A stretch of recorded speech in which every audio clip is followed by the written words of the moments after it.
And I think it's the business owners that can go back, and also when there are opportunities, when someone has a fundraiser or going after a grant, that we educate those grantees or the funders for matching dollars. That's where we need to do our work and say, if you're going to match it, then we need to hustle and get those matching dollars so that we can, again, encourage those to get into the program for youth development. And get them, it's really readiness that you're looking for. Any other comments from the panel? Yes. I'll speak.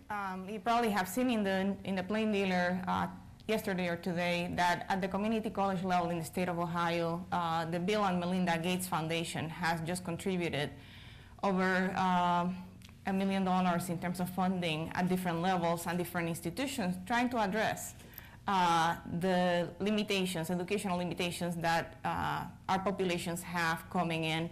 Majority of our students are the population you described. We have a lot of African American students, Hispanic, low socioeconomic status.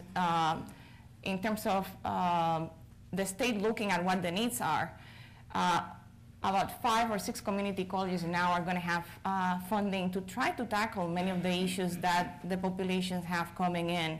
The majority of the issues are related to math skills, students coming at the very low end developmental, regardless of ethnic background. Just because they are low socioeconomic, they're coming with limited math, limited English.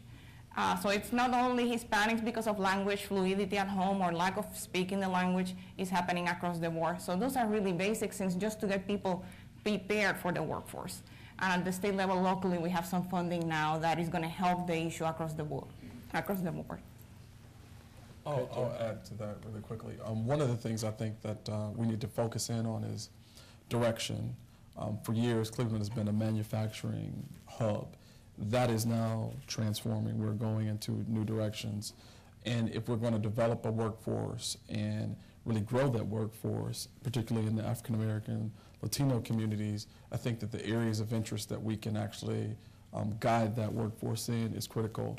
One of the things we talked about, $780 billion coming down through a stimulus package, green and sustainable energy, and those types of jobs are obviously areas of interest that between the African American, Latino communities, or really the urban community, we should focus on and really try to develop a workforce that, if it were 25 or 30 or 40 years ago would have gone into manufacturing, can now go into a different way. I sat on a panel and or a commission, and there were companies that came in from Europe, and they were looking for a place to open their American or North American facilities. They looked at Cleveland. We had a great manufacturing infrastructure, but we did not have an educated enough workforce for them. They felt like if they relocated here, they would have to then bring in a number of people from other regions, so they felt like that's a toss-up. So back to the point, I think that directions in which we kind of guide that workforce. Very good. Another question from the audience? Yes? Hello, my name is Andrea Escovel, and I'd like to thank the panel for joining us today. Earlier, Mr. Lopez mentioned that there wasn't a divide between the younger African American and Latinos, and being a young African American and Puerto Rican woman, I would like to disagree and just ask, what is the rest of the panel's thought on the divide in the younger community, and also what are your mentees saying about the issue, and what do you think that we can do in the younger generation to stop the divide?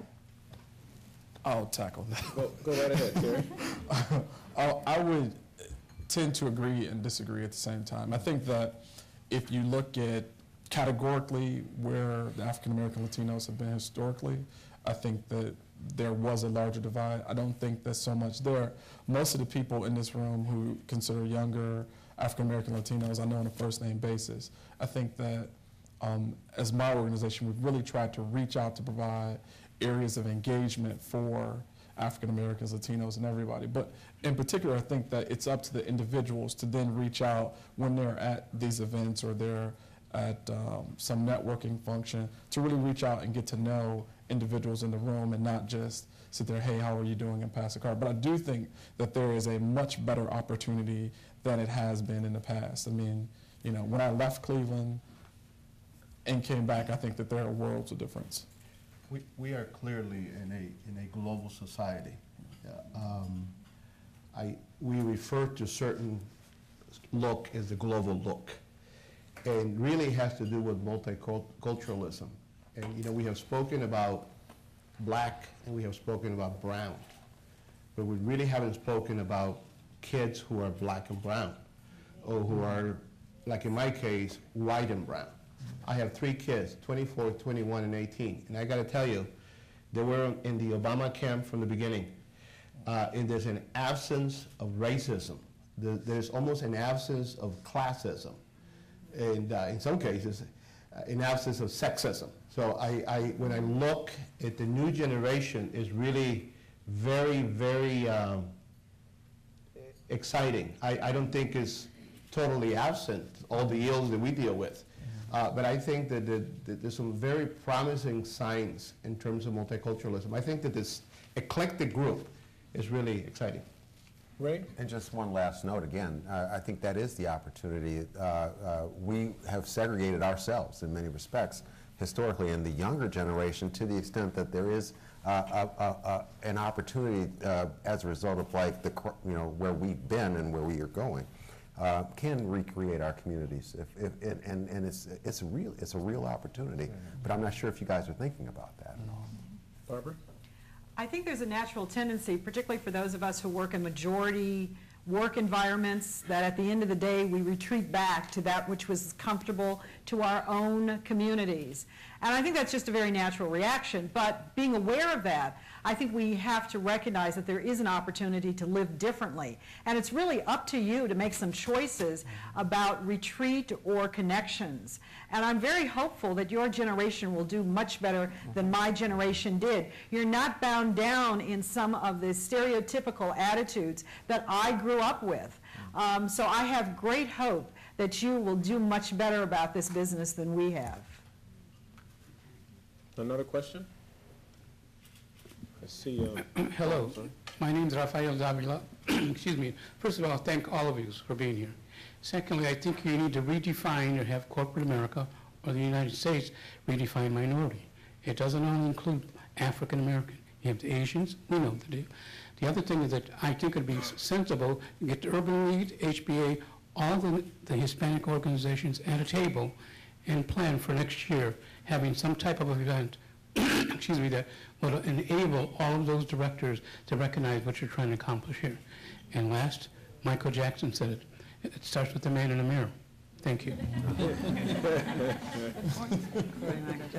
All right. I think there was a question here. Next question. We'll get it later. I just asked a question. I'm Tom Stone. Okay. I want to get back to the comment made on leadership. And certainly as we look at Latino and African American communities, and certainly I run a community development corporation in the city of Cleveland. So I do see the opportunity in terms of, I would say, the ownership and where we're positioned now. My concern, though, in terms of bringing leaders together and making them understand that the opportunity is within the city, and how do we really bring those leaders into the environment. Many of us don't live in the city.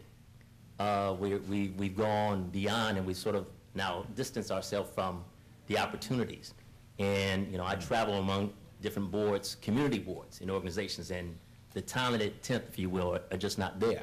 So I think the question is, how do we get both Latino and African American leaders back into the community, working hand in hand with those that are dealing with us on a day-to-day basis?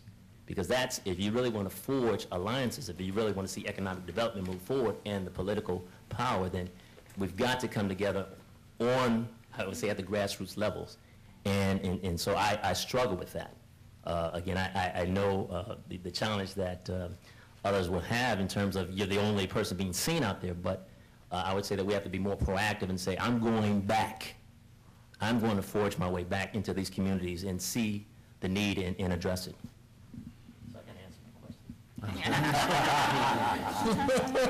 Anyone want to take a stab at that? Barbara? I guess I would challenge the notion that African American and Latino leaders are not being part of the greater Cleveland community and taking a leadership role.